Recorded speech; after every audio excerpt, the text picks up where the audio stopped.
Are you a fan of lawn art and NFTs? Well, this segment is exactly for you. We're talking about MFers, which is a new project that integrated with Lowe's in order to put the MFers PFP on lawn art. Pretty interesting development here. We have Matt Varnell of Total Marketing Web3 joining us now to talk about it all. Matt, first of all, welcome to the show. And second of all, how did you get Lowe's to go along with this? Interesting development for the NFT space.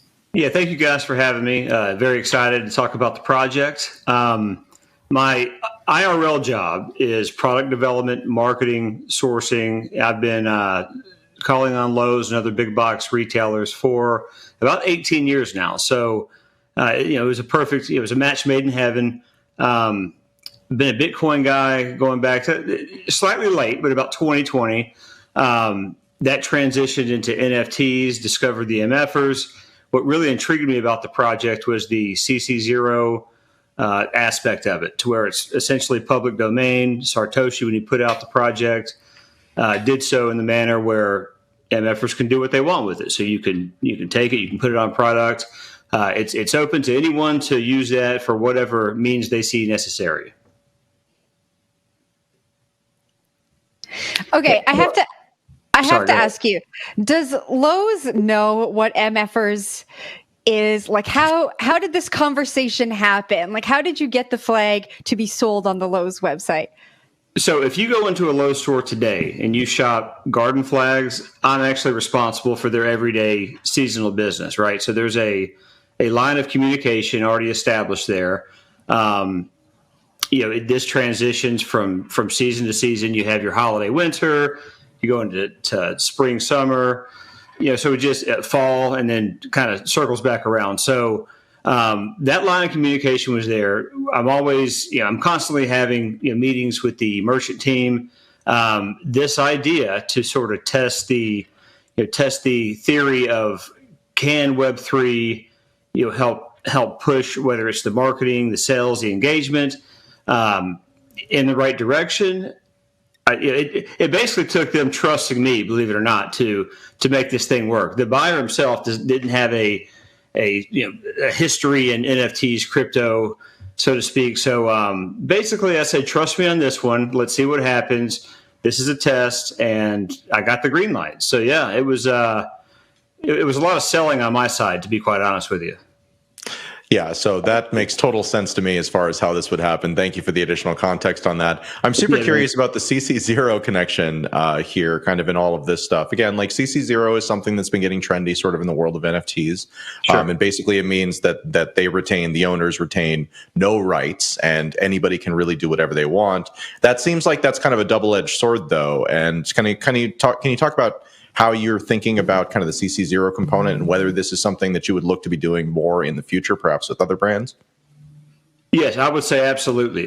From our perspective, it's more about the entire community of MFers and NFTs really as a whole from the CC0 standpoint, right? So what we've discovered is it's almost like a built-in marketing team of devout supporters of not only the MFer project, but NFTs as a whole.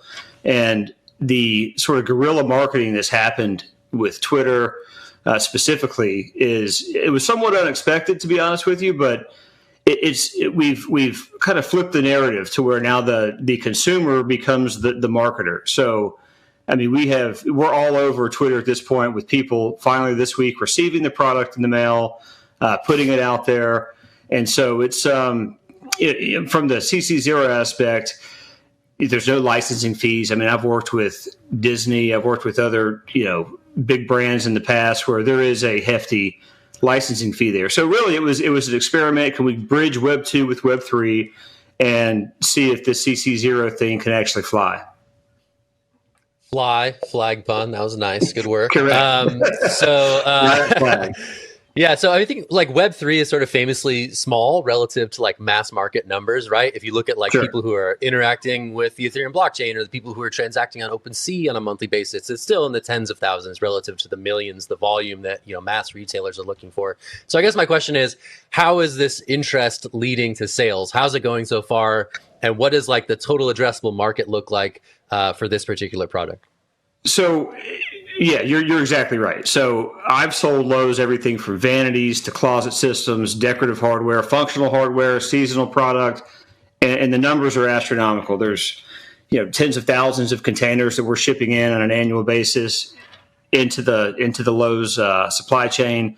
With that being said, you're exactly right. I mean, there's only 5,000 active wallets that are actually trading NFTs at this point.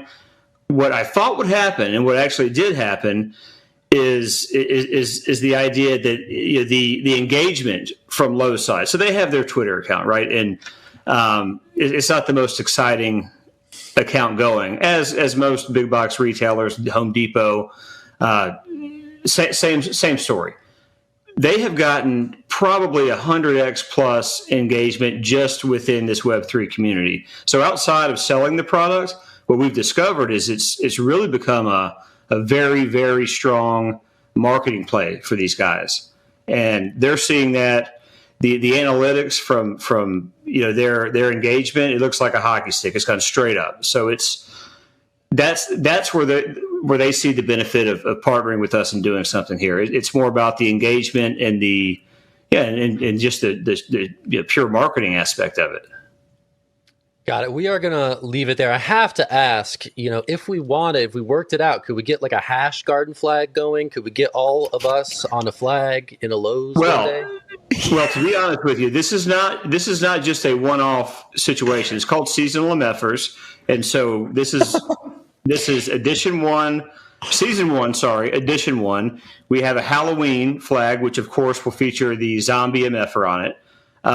We have a holiday flag in the works. We have a winter flag in the works. In between, because I'm also a memes maxi, we're gonna put out one of these 6529 freedom to transact, and that's going to happen, I'd say, in the next 6 to 8 weeks, somewhere in there. So this is going to be an ongoing project for us. So we're going to have new designs, new product. All of these are limited. So the initial CC0 summer flag is only 1,000. There is an NFT tied to it as well.